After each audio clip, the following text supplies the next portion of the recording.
आज बहस कमजोर बन्दै गएको छ। छलफललाई कमजोरी ठानिन्छ,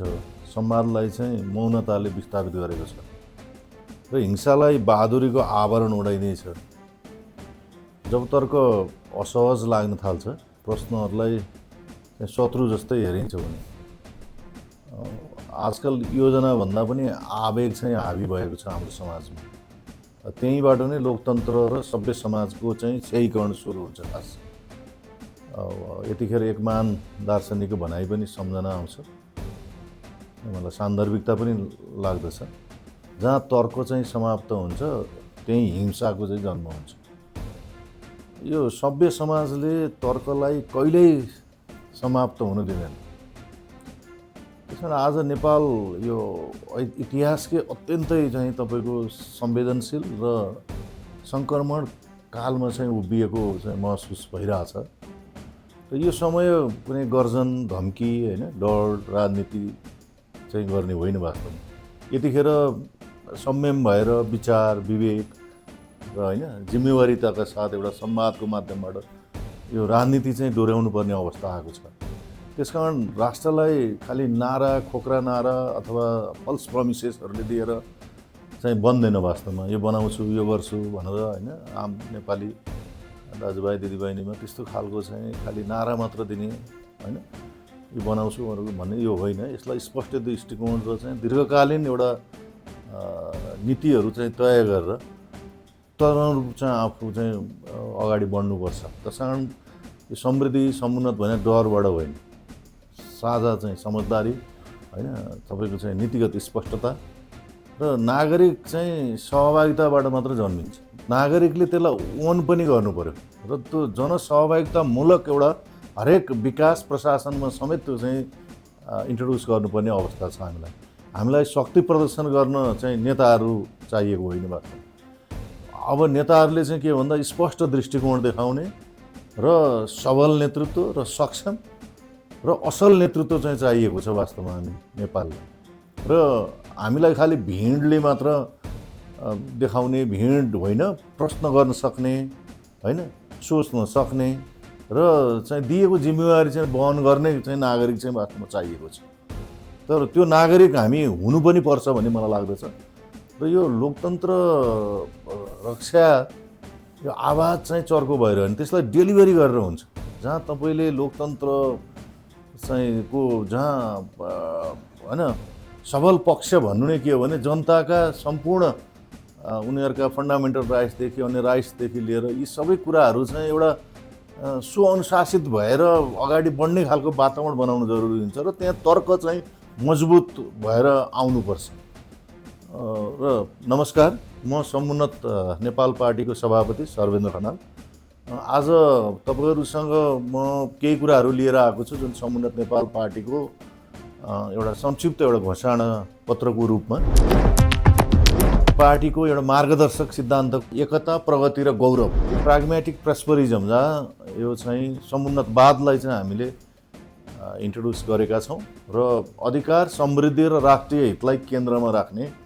यो जुन व्यवहारिक चाहिँ एउटा होइन नीति छ त्यसलाई स्पष्ट दृष्टिबाट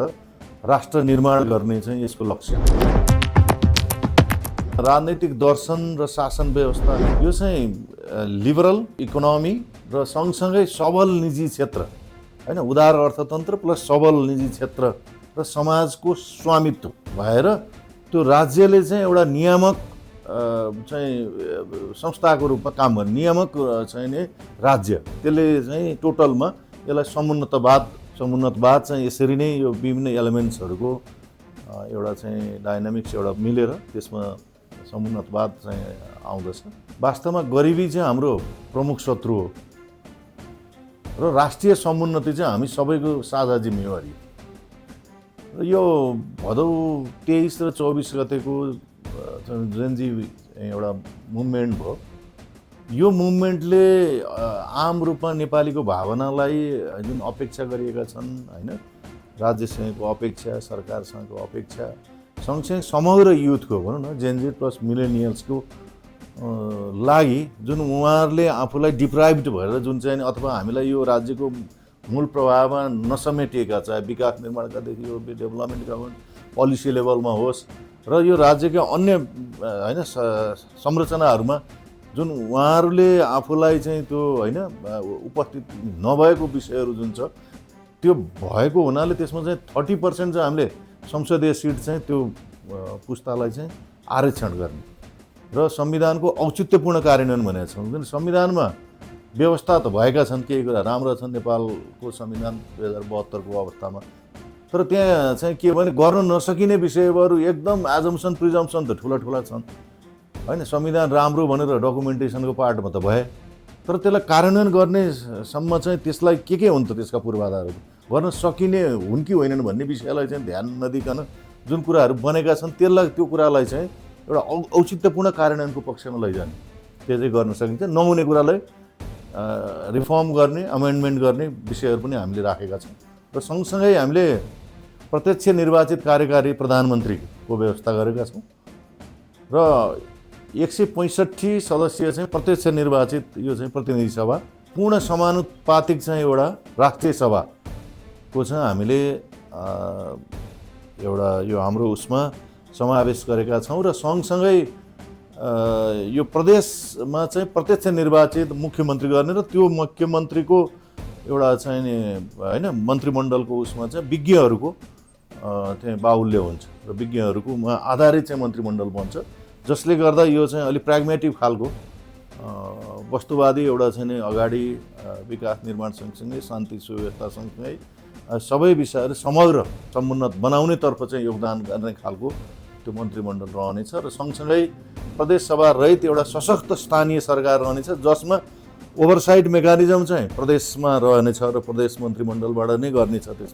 त्यसमा विज्ञहरूको अलिकति टिम पनि रहनेछ। त्यसले चाहिँ स्थानीय सरकार र माथि केन्द्रीय सरकारको उसमा सङ्घीय सरकारकोमा चाहिँ ब्रिजिङको काम पनि गर्नेछ र माथिबाट भएको चाहिँ कार्यान्वयनको पक्षहरूलाई पनि लगाउने र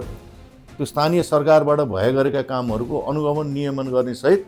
त्यसको पिरियोडिक एउटा इभ्यालुएसन सहित त्यसलाई चाहिँ माथि केन्द्रमा गएर त्यो कम्प्याटिबल पनि गर्ने नीतिमा जुन राष्ट्रिय समग्र नेसनको पोलिसी छ त्यो पोलिसीसँग कम्प्याटिबिलिटी हुने खालको नै एउटा त्यो संरचनागत रूपमा त्यसका नीति नियमहरू पनि त्यहाँ इन्ट्रोड्युस गर्ने। त्यो राष्ट्रिय सार्वभौमसत्ता र परराष्ट्र नीति सार्वभौम र हाम्रो कन्सर्नलाई नै त्यो केन्द्रमा राख्ने हो र यसमा फरेन पोलिसीको रूपमा चाहिँ जस्तो लिपुलेख, कालापानी, लिम्पुअधेरा सहितका यी विभिन्न यदि विवादका रहेका विषयहरूमा चाहिँ हामी स्थायी समाधान हामी गर्नेछौँ र त्यसमा एउटा अधिकार सम्पन्न एउटा उच्चस्तरीय सीमा संयन्त्र गठन गरेर त्यसमा नेपालको फर्स्ट पोलिसीलाई चाहिँ हामीले आत्मसात गरेर हामी अगाडि बढ्नेछौँ र त्यसलाई भारत र चीनसँगको सन्तुलित एउटा सम्मानजनक सम्बन्धको हामी विकास गर्नेछौँ र वन चाइना पोलिसी प्रति चाहिँ हामी प्रतिबद्ध छौँ र सँगसँगै नेपाली भूमिबाट यो हाम्रो छिमेकी राष्ट्रहरूको सुरक्षामा चाहिँ असर नपर्ने हामी ग्यारेन्टी पनि गर्छौँ। सुशासन र भ्रष्टाचार विरुद्ध चाहिँ हामी शून्य सहनशीलता अपनाउनेछौँ। यसमा हामी एकदम स्ट्रिन्जेन्ट मेजर्स चाहिँ हामी अपनाउनेछौँ र भ्रष्टाचार विरुद्धको एउटा अभियानको रूपमा सशक्त रूपमा चाहिँ हामी अगाडि बढ्नेछौँ। त्यसमा हामी रिजल्टै हामी देखाउनेछौँ र भ्रष्टाचार विरुद्ध चाहिँ एउटा स्वतन्त्र निकायलाई एउटा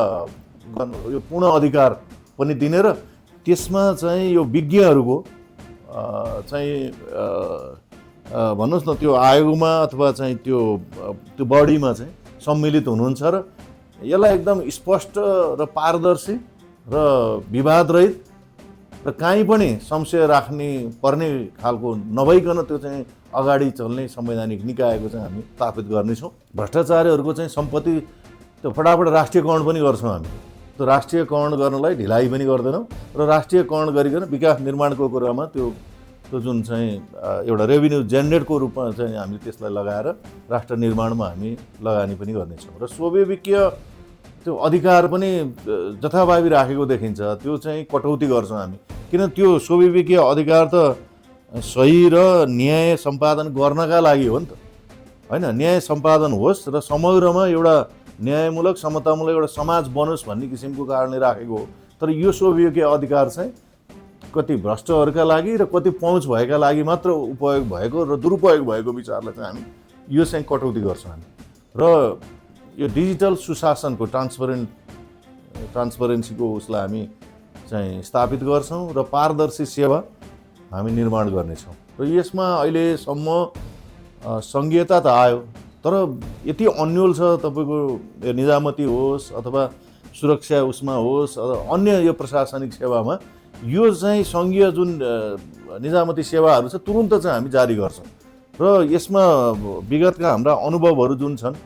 के राख्दाखेरि चाहिँ रोबस्ट खालको एउटा एडमिनिस्ट्रेसन हुन्छ, इभिडेन्स बेस्ड एडमिनिस्ट्रेसन सिस्टम हुन्छ, त्यो प्रणालीले काम गर्छ र त्यसमा ट्रान्सपरेन्ट हुन्छ, अकाउन्टेबिलिटी हुन्छ होइन, त्यो यो विषय र सर्भिस डेलिभरीका विषय र नन करप्ट गर्ने खालको चाहिँ उहरू हामी त्यसमा स्पष्टसँग हामी उल्लेख गरेका छौँ। र यसमा मेरिटिक्रेसीको आधारमा चाहिँ तपाईँको यो चाहे निजामती होस् चाहे अन्य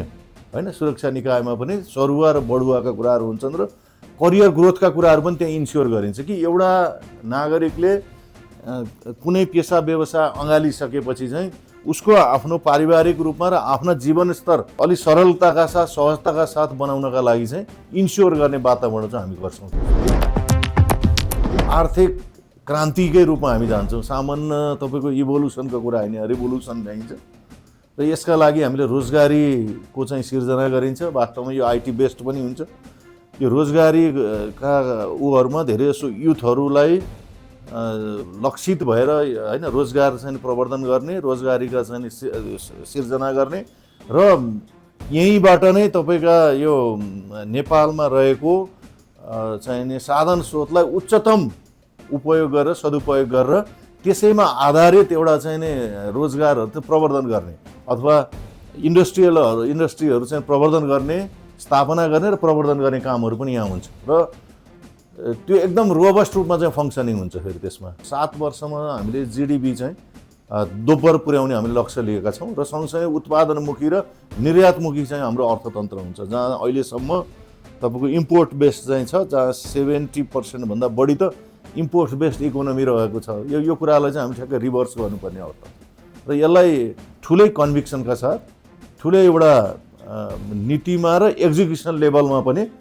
त्यो तपाईँको एकदम प्रभावकारी चाहिँ कार्यान्वयन गर्न हामी तत्पर छौँ, हामी गर्छौँ। यसमा चाहिँ निजी क्षेत्रलाई चाहिँ हामीले नेतृत्व गर्ने र राज्यले चाहिँ फेसिलिटेट गर्ने त्यो इकोनोमी र डिजिटलाइज एउटा चाहिँ ग्रोथ इकोनोमीमा पनि हामी चाहिँ गर्छौँ। जस्तो लिबरल टाइपको भयो र त्यसमा मोडर्न पनि हुन्छ, लिबरल हुन्छ र डिजिटलाइज चाहिँ एउटा इकोनोमी मोडल चाहिँ हामीले चाहिँ आत्मसात गरेका छौँ। त्यसमा चाहिँ पिपिपी मोडललाई विशेष प्राथमिकताका साथ पब्लिक प्राइभेट पार्टनरसिपको रूपमा चाहिँ मोडल अगाडि बढ्छ र त्यो जुन स्टार्टअप र चाहिँ एसएमइजहरूलाई चाहिँ 5 वर्षमा चाहिँ हामी कर छुटको व्यवस्था गरेका छौँ र सँगसँगै हामीले कुनै उद्योग व्यवसाय गर्ने विषयलाई चाहिँ न्यूनतम चाहिँ ब्याज दरको चाहिँ हामी ऋण चाहिँ प्रवाह गर्छौँ, जसले गर्दा सहज होस्। राज्यले त्यो कुराहरू फेसिलिटेट गरिदिन्छ र एकद्वार सेवा पनि हुन्छ। कस्तो भने तपाईँलाई सेवाग्राहीहरूलाई अत्यन्त झन्झट छ अहिलेसम्म। जुनसुकै चाहे विभाग मन्त्रालय अथवा चाहिँ जुनसुकै केही लिन जाँदाखेरि पनि आम नागरिकले दुःख पाउने कुरा छ क्या। एक ठाउँमा गयो अर्को ठाउँमा जा भन्छ मेरो भएन, अर्कोमा जा भन्छ मेरो चाहिँ होइन, फेरि अर्कोले भन्छ। त्यस्तो कङ्क्रिट खालको एउटा चाहिँ सेवा प्रवाह गर्ने गरी पनि नभएको अवस्थामा चाहिँ हामीले वान डोर पोलिसी अनुसार नै सर्भिसहरू चाहिँ डेलिभरी गरिदिने, फटाफट गरिदिनु। केही आछ भने उसलाई फेसिलिटेट गरिदिनु पर्ने कुरामा के पुग्दैन त्यो कुरा छँदैछ। तर त्यो काम चाहिँ सेवा चाहिँ प्रवाह एकदम द्रुत चाहिँ गतिमा गर्ने हामी इन्स्योर गर्छौँ र सँगसँगै यो विद्युतको उत्पादनको सन्दर्भमा पनि हामीले 50,000 मेगावाटको चाहिँ हामीले आन्तरिक माग छ होइन र 10,000 मेगावाट चाहिँ हामीले निर्वात गर्ने हामीले पोलिसीमा चाहिँ राखेका छौँ र सँगै यो पर्यटन चाहिँ 40 लाख पर्यटकसम्म चाहिँ हामीले विस्तार गर्ने, किनकि यहाँ नेपाल पर्यटनको चाहिँ नि एउटा हब बन्छ। हेर्नुहोस् यो नेचुरल जुन ब्युटी छ त्यसलाई हामीले यस्तो राम्रो पर्यटक चाहिँ टुरिस्ट हबरको रूपमा कन्भर्ट गर्न सक्छौँ। जस्तै भनौँ न खोलाहरूको ठुलो हामी कहाँ धेरै जसो चाहिँ त संसारभरमा दोस्रो होइन जल सम्पदाको रूपमा हाम्रो नेपालको उसमा छ भने यो रिभर ब्याङ्कहरूमा तपाईँले कमसेकम रेस्टुरेन्टहरू होइन त्यस्ता किसिमका चाहिँ टुरिस्टिक चाहिँ हबहरू बनाएर मात्र राखिदिनु भयो र त्यहाँ केही सरकारले लगानी गरिदिनु र बाँकी जस्तो 2-4-5% जति सरकारको लगानीमा रहोस् र अन्य चाहिँ प्राइभेटली रन गर्ने खालको चाहिँ व्यवस्था गराइदिनु भयो भने, त्यो इन्स्योर गरिदिनु भयो भने र त्यो सँगसँगै एउटा भनौँ न पर्यावरणीय दृष्टिकोणले होइन एउटा चाहिँ सरसफाइका दृष्टिकोणले त्यो रिभर ब्याङ्कलाई मात्रै युज गर्नुभयो भने पनि यहाँ चाहिँ नि लाखौँ चाहिँ पर्यटकहरू चाहिँ हामी भित्राउन सकिन्छ। त्यसकारण अलिकति पर्यटकलाई आउँदाखेरि सहज पनि होस् न, सहज हुने खालको चाहिँ इन्फ्रास्ट्रक्चरले पनि सपोर्ट गर्ने र त्यसमा लागि तपाईँलाई सडकका विषय होलान् होइन, एयरक्राफ्टका विषय होलान्, त्यहाँ गइसकेपछि आवासको विषय होला, त्यहाँ गइसकेपछि तपाईँका अन्य एम्युनिटिजका विषयहरू, तिनीहरूलाई चाहिँ विशेष ग्राह्यताका साथ विशेष प्रायोरिटीमा राखेर हामी अगाडि बढ्छौँ र त्यो विस्तार गर्छौँ। कृषि र खाद्य सम्प्रभुता र ग्रामीणको चाहिँ अर्थतन्त्रलाई नै हामीले जोड दिएका छौँ। ग्रामीण अर्थतन्त्रलाई वास्तवमा अहिलेसम्म त्यति ध्यान दिएका छैन। धेरै जसो सहरीकरण गर्ने र सहरमै चाहिँ केन्द्रीकृत हुने जुन अवस्थाहरू छ, यसले गर्दा चाहिँ तपाईँले डिसेन्ट्रलाइज रूपमा त्यहाँ लोकल्ली तपाईँको होइन प्रड्युस हुने जुन चाहिँ त्यो वस्तुहरू हुन्छन् तिनीहरूको पनि व्यापक रूपमा चाहिँ होइन त्यो इन्टेन्सिटी चाहिँ व्यापकता चाहिँ बढाउनु पऱ्यो। त्यो कुरा चाहिँ त्यो हामीले राखेका छौँ भने यो नेट फुड चाहिँ इम्पोर्टिङकोलाई चाहिँ अन्त्य गर्ने र सँगसँगै हामीले न्यूनतम चाहिँ समर्थन मूल्य पनि ग्यारेन्टी गर्छौँ। र यो जग्गा चक्लाबन्दी र यो तपाईँको यो सामूहिक चाहिँ एउटा खेतीको हामी सुरु गर्छौँ। जस्तो त्यो प्याकेजकै रूपमा चाहिँ हामीले अगाडि बढाउँछ। अहिले भनौँ जग्गा यत्तिकै खेर गइरहेको अवस्थाहरू पनि छन्, त्यसलाई चाहिँ कसरी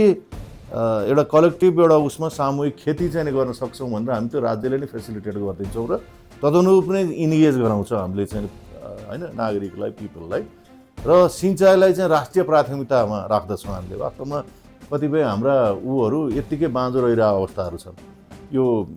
युटिलाइज नभएका अवस्था छन्। कति त तपाईँको चाहिँ राज्य उसले यत्तिकै आफ्नो सम्पत्ति त भयो, जग्गा छ भनेर बसिरहेका छन्, तर त्यो जग्गालाई उपयोग गर्ने चाहिँ भइरहेको छैन। त्यसकारण त्यो राज्यका यो उपलब्ध जुन चाहिँ जमिन छ त्यसलाई एउटा सिँचाइ मार्फत होइन र त्यसलाई यसलाई चाहिएला मल खाद चाहिएला, मलको कुराहरू चाहिएर अन्य उहरू चाहिएला, त्योलाई चाहिँ हामीले प्राथमिकता साथ हामी अगाडि बढाउँछौँ। यो स्थानीय चाहिँ 753 स्थानीय तहमा त्यो चाहिँ सप्लाई चेन पनि हामी निर्माण गर्छौँ र कोल्ड स्टोरहरू बनाउँछौँ। कोल्ड स्टोरहरू भइसकेपछि कृषि जुन चाहिँ उपजहरू छ तिनीहरूलाई एउटा कमसेकम नाश नहोस्, त्यसलाई कोल्ड स्टोरको रूपमा कोल्ड स्टोर पनि हामीले पर्याप्त रूपमा चाहिँ हामी निर्माण गर्नेछौँ र तराई मधेसमा आधारित कृषि हामीमा जोड दिन्छौँ र त्यसमा आधारित चाहिँ उद्योगहरू स्थापना गर्छौँ।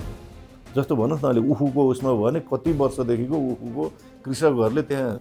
उत्पादन त गर्न सक्छन् तर त्यसको उपयोग हुन सकेको छ। त्यसकारण त्यो कृषिमा आधारित उद्योगहरू व्यापक रूपमा हामीले त्यसलाई कतिलाई रिभाइभ गर्नुपर्ने छ भने कतिलाई नयाँ स्थापना गर्छ। त्यो चाहिँ हामीले रिसर्च चाहिँ एउटा गरेर एउटा एनालिसिस रिसर्च गरेर तदनुरूपको हामीले कम्प्याटेबल हुने खालको हामीले र कुन तपाईँको चाहिँ नि भन्नुहोस् न अब प्रादेशिक रूपमा कुन ठाउँमा के कुराहरू चाहिँ त्यहाँका लागि उपयुक्त हुन्छ, त्यहाँको एउटा प्रोडक्सन अथवा होइन उत्पादन हुन्छ, त्यो कुरालाई नै चाहिँ केन्द्रमा राखेर त्यस्तै खालका तपाईँका उद्योगहरू त्यहाँ चाहिँ स्थापित गर्ने यसमा हाम्रो लक्ष्य छ। शिक्षालाई प्रायोरिटीमा राखिन्छ। जुन देशको शिक्षा अथवा शिक्षकहरूको सम्मान हुन्छ, जुन देशको सुरक्षा र सुरक्षामा खटिनेहरूको सम्मान हुन्छ, त्यो देश वास्तवमा समुन्नत उसमा पनि जान्छ। तर यहाँ त रिभर्स छ, हेर्नुहोस् होइन, उल्टा छ। त्यसकारण शिक्षा र सिप बढाउने कुरामा र युवाको सशक्तिकरण गर्ने कुरामा हामीले एकदम प्राथमिकतामा राखेका छौँ। र सँगसँगै शिक्षा बजेट चाहिँ न्यूनतम तपाईँको 20% टोटल बजेटको उसमा हामीले त्यसमा एलोकेट गर्ने चाहिँ हामीले नीति लिएका छौँ। र सँगै यो शिक्षाको सम्बन्धमा चाहे त्यो शिक्षकहरू होस् चाहे विद्यालयका कुरा हुन् साह्रै नै जर्जर अवस्थामा छ। कतिपय प्राइभेटली रन गरेका विषय त छन्, उनीहरूलाई ठिकै छ, तर प्राइभेटलाई पनि नियमन र चाहिँ एउटा ऱ्यासनल खालको एउटा अवस्था चाहिँ त्यहाँ व्यवस्थापन गर्नुपर्ने छ भने तपाईँका कम्युनिटी स्कुल्सहरू छन् जुन चाहिँ होइन गभर्मेन्टले रन गरेका स्कुलहरू, गभर्मेन्ट अथवा चाहिँ स्कुलहरूलाई चाहिँ त्यो स्तरयुक्त बनाउनु पर्ने कुरा छ। त्यसलाई तत्काल हामीले चाहिँ यसलाई रोबस्ट रूपमा हामी सुरुवात गर्नेछौँ र सङ्घीय शिक्षा ऐनलाई तुरुन्त जारी गर्नेछौँ। त्यो सँगसँगै यो टिबिटी विद्यालयको चाहिँ तहदेखि चाहिँ अनिवार्य गर्नेछौँ र नेपाललाई तपाईँको यो माउन्टेन इन्जिनियरिङ होइन, एग्रिकल्चर चाहिँ टुरिज्म र यो सँगसँगै यो चाहिँ नि एकाडेमिक हब बनाउने र एक व्यक्ति एक सिप अभियान चाहिँ सञ्चालन गर्छौँ हामी। र यसलाई चाहिँ हामीले भोलन्टियर फर नेपाल राष्ट्रिय स्वयंसेवा दस्ता पनि हामी तयार गरेछौँ, जसले गर्दा देशलाई आइपरेको कठिन अवस्थामा यो भोलन्टियर यो दस्ताले चाहिँ सपोर्ट गर्नेछ, राज्यको संरचनाहरू सबै उसमा त्यो किसिमको चाहिँ दस्तानी गर्छौँ र आम रूपमा समाजसँग होइन कम्युनिटीसँग लिङ्कअप गर्ने कामहरू पनि यसले गर्नेछ। पूर्वाधारहरूलाई ध्यान दिएर एउटा स्मार्ट सिटीहरू पनि बनाउँछौँ, जस्तो मिनिमम उसमा चाहिँ जस्तो काठमाडौँ भयो, पोखरा होइन, चितवन, त्यसपछि विराटनगर होइन, धरान, धनगढी, सुर्खेत होइन, वीरगञ्ज र जनकपुर र यस्तै सहरहरूमा चाहिँ हामीले स्मार्ट सिटीको चाहिँ बनाउने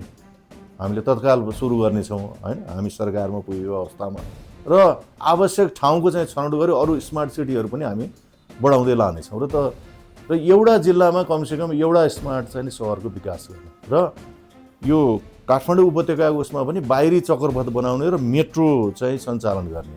र यसको चाहिँ फिजिबिलिटी स्टडी र यो भाइबल पनि छ र फिजिबिलिटी स्टडी पनि भएको अवस्था र काठमाडौँको उसलाई हेर्दाखेरि चाहिँ ब्याङ्कहरूमा तपाईँका चाहिँ भ्यालीको चाहिँ होइन जुन स्कर्टहरूमा चाहिँ त बस्तीहरूको चाहिँ निर्माणमा अलि जोड दिने र अब प्रोडक्टिभ हुने ल्यान्डहरू जुन छ अथवा त्यसमा चाहिँ बढी तपाईँलाई चाहिँ खेतीका कुराहरू पनि गर्न सकिन्छ होइन, अरू चाहिँ फलफुल उसका पनि गर्न सकिन्छ, तपाईँलाई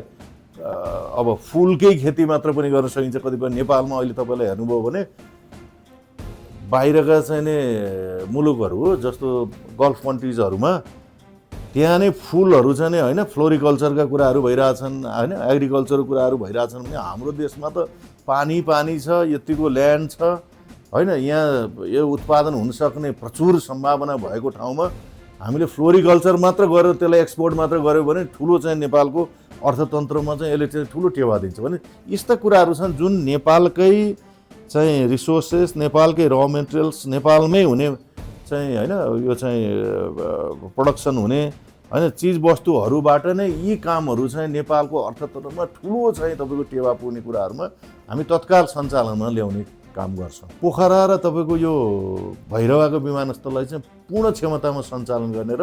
त्यो निजगढ विमानस्थल छ त्यसलाई चाहिँ तीव्रताका साथ निर्माणमा चाहिँ लगाउने र त्यसको कम्प्लिसन गर्ने यो विभिन्न किसिमले रोकिएका कुरा छन्। यो ठेक्कापट्टाका कुरा, कमिसनका कुरा, भ्रष्टाचारी उसका कुरा, यो यावत कुरालाई शून्यतामा झारेर तपाईँलाई यो जुन प्रोजेक्टहरू छ र समयमै स्ट्राटेजिक टाइमलाइनभित्र त्यो फ्रेमवर्कभित्रमै नै कम्प्लिट गर्ने गरेर अपरेट गर्ने गरेर हामी अगाडि बढ्छौँ। नेपाललाई तपाईँको चाहिँ भन्नुहोस् न एभिएसन सेक्टरमा जुन किसिमको कठिनाइ छ होइन, यहाँ एयरपोर्टमा हुने सुविधाको कुरादेखि लिएर तपाईँको चाहिँ आइकाओले गर्ने मिनिमम चाहिँ स्ट्यान्डर्ड्सहरू हुन्छ त्यो पनि यहाँ मिटअप गरेको नगरेको अवस्थाहरू छ, जसले गर्दा ब्ल्याकलिस्टेड हुने गएको अवस्थाहरू। यहाँ कति पहिला चाहिँ तपाईँको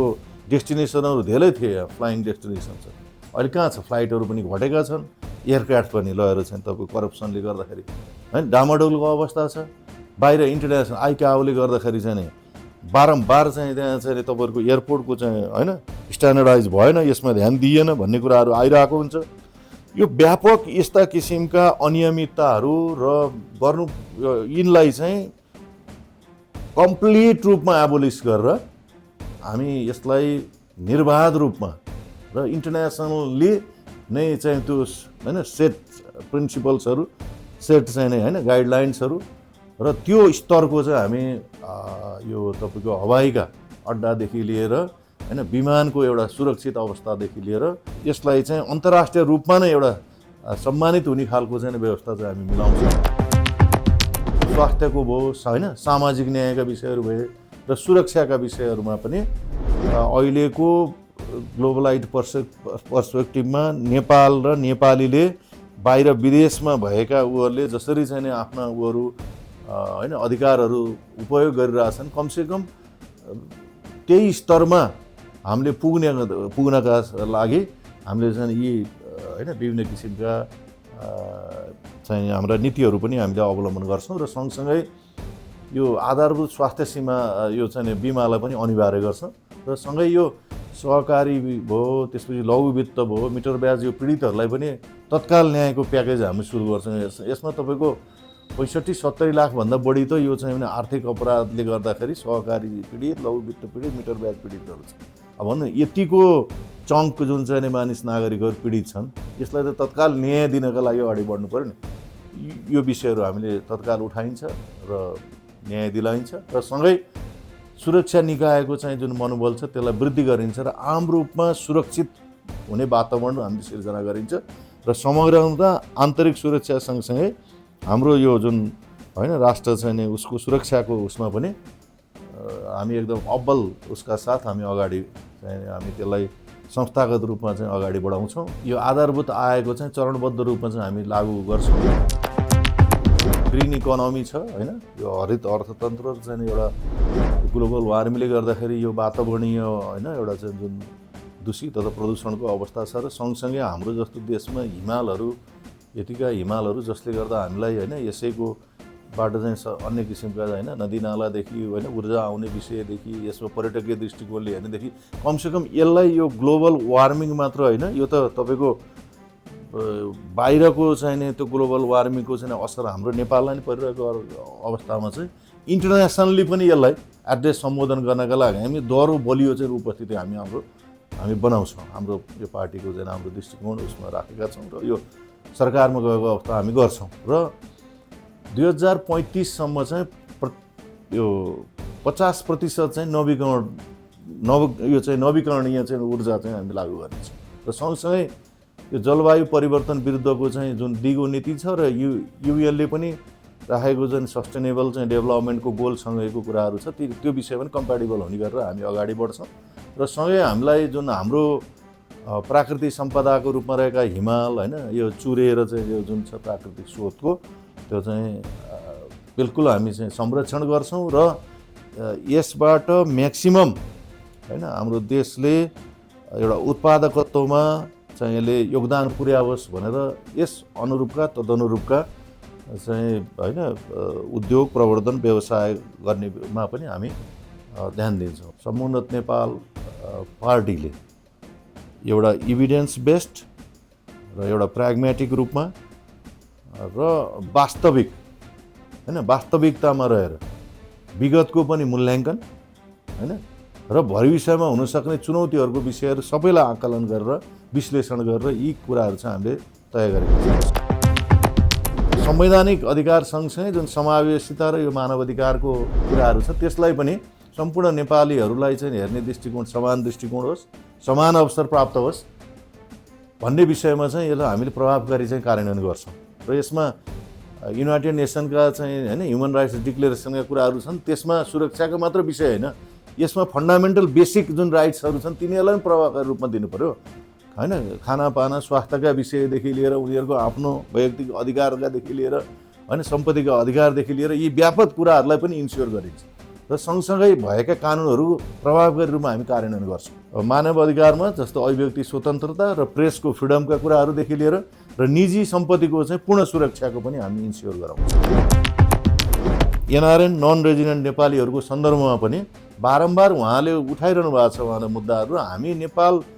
गरिब मुलुकबाट जुन बाहिर विदेशिनु भएको छ बाध्यतावश अथवा आफैले कुनै फर्दर करियर डेभलपमेन्टका लागि जुन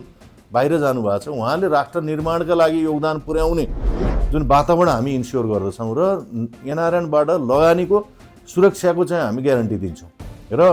उहाँहरू यहाँ आइसकेपछि एउटा स्कुल उहाँहरूको परिवार यहीँ नै आएर नेपाल बस्न सक्ने खालको नै वातावरण हामी इन्स्योर गराउँछौँ जहाँ सुरक्षाका विषय होलान्, जहाँ स्कुलिङका विषय होलान् होइन, जहाँ तपाईँलाई अन्य उहाँहरूलाई व्यापार व्यवसाय गरेर लगानीको चाहिँ वातावरण बनाउने खालका कुरा पनि हामी इन्स्योर गर्छौँ र त्यसमा मतदानको अधिकारप्रति पनि हामी प्रतिबद्ध छौँ उहाँहरूको र नेपालको सन्दर्भमा हामीले अहिले राख्दाखेरि भनौँ न कार्यकारी प्रमुख न्यायाधीश र एउटा सुरक्षा प्रमुख बाहेक अन्य सबै चाहिँ हामीले अधिकारहरू प्रदान गर्ने, किनभने नेपाल जस्तो मुलुकबाट हामीले अन्यत्र मुलुकको पनि हामीले हेऱ्यौँ भने रेमिटेन्सको आधारमा हामीले यहाँ कतिपय अवस्थामा चलाइरहेको अवस्था छ अर्थतन्त्र भने हामीले उहाँहरू बाहिर जाने कुरालाई चाहिँ क्वालिटी जुन चाहिँ नि भन्नुहोस् न एउटा स्किल डेभलपमेन्ट गरेर विदेशिने खालको वातावरण एउटा हुन्छ भने बाहिरबाट आउँदाखेरि पनि बाहिर रहँदा पनि उहाँहरूको अलिकति भनौँ न सम्मानजनक उपस्थिति रहोस् नेपालको नेपालीको भने यहाँ आउनका लागि पनि त्यो वातावरण चाहिँ आउन चाहनेहरूलाई हामी त्यो अवस्था त्यो हामी ग्यारेन्टी पनि गर्छौँ, सिर्जना पनि गर्छौँ र ग्यारेन्टी पनि दिन चाहन्छौँ। यो सेवा र अवसरहरूको पनि हामी उहाँहरूलाई चाहिँ यहाँ ग्यारेन्टी दिँदछौँ। यो हाम्रो समुन्नत नेपाल पार्टी चाहिँ यो जेएनजी चाहिँ मुभमेन्ट पछि हामीले दर्ता गरेको नयाँ सोच, नयाँ एउटा भिजनका साथ होइन र अन्य पार्टीहरूभन्दा यी विभिन्न दृष्टिकोणले हामी भिन्न छौँ र भिन्न के कारणले छौँ भन्दा हामी भिन्न हुनका लागि मात्र भिन्न भएका हौँ। यो देश के कारणले गर्दाखेरि यो भ्रष्टाचारको दलदलमा फस्यो, के कारणले गर्दाखेरि राम्रो सर्भिस डेलिभरी हुन सकेन, के कारणले गर्दाखेरि राष्ट्रलाई चाहिँ समुन्नत बनाउनेतर्फ डेट्रिमेन्टल फ्याक्टर्सहरू के छन्, तिनलाई कसरी चाहिँ तपाईँलाई होइन आइसोलेट गर्ने र एलिमिनेट गर्ने र वास्तवमा व्यावहारिक रूपमा समस्या भएका कुरालाई त्यसलाई कानुनी चाहिँ दृष्टिकोण कानुनी रूपमा कसरी चाहिँ त्यहाँ इन्कर्पोरेट गर्ने भन्ने विषयदेखि लिएर यो देशलाई वास्तवमा दुईटा छिमेकी मुलुकको अर्थतन्त्रकोसँग हाम्रो कस्तो खालको तपाईँको अर्थतन्त्र हामीले यहाँ राख्यौँ, इन्ट्रोड्युस गऱ्यौँ र तदनुरूपको हामीले चाहिँ होइन विकास आयोजनाहरू योजनाहरू बनाउने र त्यसलाई चाहिँ इकोनोमिक एउटा चाहिँ त्यो होइन रोबस्ट रूपमा एउटा फङ्सन गर्नका लागि चाहिँ कसरी बढाउन सकिन्छ भन्ने कुराहरू चाहिँ रिसर्च बेस्ड, इभिडेन्स बेस्ड र अन्तर्राष्ट्रिय प्र्याक्टिसहरूमा भएका गुड प्र्याक्टिसेसहरूलाई पनि हामीले चाहिँ एउटा अध्ययन मनन विश्लेषणको पाटो छ र यो नेपाल समुन्नत बनाउनका लागि चाहिँ वास्तवमा फ्याक्टमा होइन इनफ्याक्ट केले चाहिँ रोकिरह्यो भन्ने कुरालाई पनि चाहिँ हामीले मनन गरेर संविधानमा, कानुनमा होइन कानुनहरू सम्बन्धित नियमावलीहरूमा र राज्यका विभिन्न निकायहरूले गर्नुपर्ने यो ओभरल्यापिङ यो फङ्सनिङहरूलाई पनि हटाएर सही तरिकाले एउटा चाहिँ तपाईँको होइन ट्रान्सपरेन्ट रूपमा अकाउन्टेबल बनाएर र विभिन्न किसिमका सर्भिस डेलिभरीलाई इन्स्योर गरेर यो गर्ने खालको चाहिँ हामीले संरचना चाहिँ तयार गरेका छौँ र तदनुरूपको नियम कानुन पनि हामीले होइन तर्जुमा गर्ने र त्यही अनुरूप चाहिँ राज्यको निकायहरूलाई चाहिँ यसमा डुडाउने र यो खालको चाहिँ हामीले चाहिँ होइन घोषणापत्रमा राखेका छौँ र आगामी दिनमा सम्बन्धित कन्स्टिट्युएन्सिजहरूमा र सम्बन्धित जस्तो भनौँ न प्रदेशहरूको उसमा त्यहाँ हुने स्पेसिफिक त्यहाँका रिसोर्सेसहरू त्यहाँको हुन्छ नि त्यहाँको चाहिँ होइन भू अवस्था होइन यी यावत कुरा र सामाजिक बनोट लगायतका यी चाहिँ सांस्कृतिक बनोट र आफ्नो किसिमको प्र्याक्टिसेसहरूलाई पनि ध्यानमा राखेर एउटा त्यो करेस्पोन्डिङ भनौँ न त्यही छुट्टा छुट्टै खालका चाहिँ हाम्रा विकास निर्माणका खाकाहरू अथवा विकास निर्माणका चाहिँ योजनाहरू पनि हामी तर्जुमा गर्छौँ र समग्रमा चाहिँ हामीले पार्टीको घोषणापत्रमा चाहिँ यसरी हामीले संक्षिप्त रूपमा यसरी यहाँहरू समक्ष राखेँ र हामी कुनै अन्त्यमा के भन्दाखेरि यो स्टन्टले एउटा चाहिँ होइन टेम्पोररी फेनोमेना क्षणिक विजय चाहिँ दिलाउन सक्छ तर स्थायी परिवर्तन चाहिँ सधैँ एउटा तर्क होइन लजिकल चाहिँ तर्क होइन सत्य र नैतिकताबाट मात्र सम्भव हुन्छ। त्यसकारण हामीले यसतर्फ पनि हामीले समाजलाई एउटा प्राग्मेटिक रूपमा होइन त्यो खालको पोजिटिभिटी एउटा क्रिएट गरेर सबैलाई नै एकले अर्कोलाई सम्मान गर्ने खालको वातावरण पनि हामी रिगार्डलेस अफ डिफ्रेन्ट होइन आइडियोलोजी पनि होला डिफ्रेन्ट चाहिँ पार्टीका चाहिँ उहरू हुनु होला त्यसलाई चाहिँ होइन छुट्टै राखेर सेट असाइड आफूले चाहिँ एउटा मानवीय रूपमा आफूले गर्नुपर्ने होइन र निर्वाह गर्नुपर्ने भूमिकालाई पनि हामीले यसमा चाहिँ केन्द्रमा राखेर यी व्यवहारमा समेत राम्रो चरित्र राम्रो संस्कार होइन सामाजिक रूपमा होइन नैतिक रूपमा प्रदर्शन गर्नुपर्ने हामीलाई टड्कारो आवश्यकता पनि छ। यी विषयलाई पनि हामीले हाम्रो पार्टीको घोषणापत्रमा राखेका छौँ र समग्रमा हाम्रो होइन टोल समाज होइन राष्ट्रलाई समुन्नत बनाउने चाहिँ हाम्रो पार्टीको एकमात्र लक्ष्य हो। यो देशलाई 1 वर्ष 3 वर्ष 5 वर्ष 7 वर्ष र 10 वर्षको एउटा टार्गेट बनाएर त्यो तपाईँको स्ट्राटेजिक फ्रेमवर्क होइन स्ट्राटेजिक प्लानिङ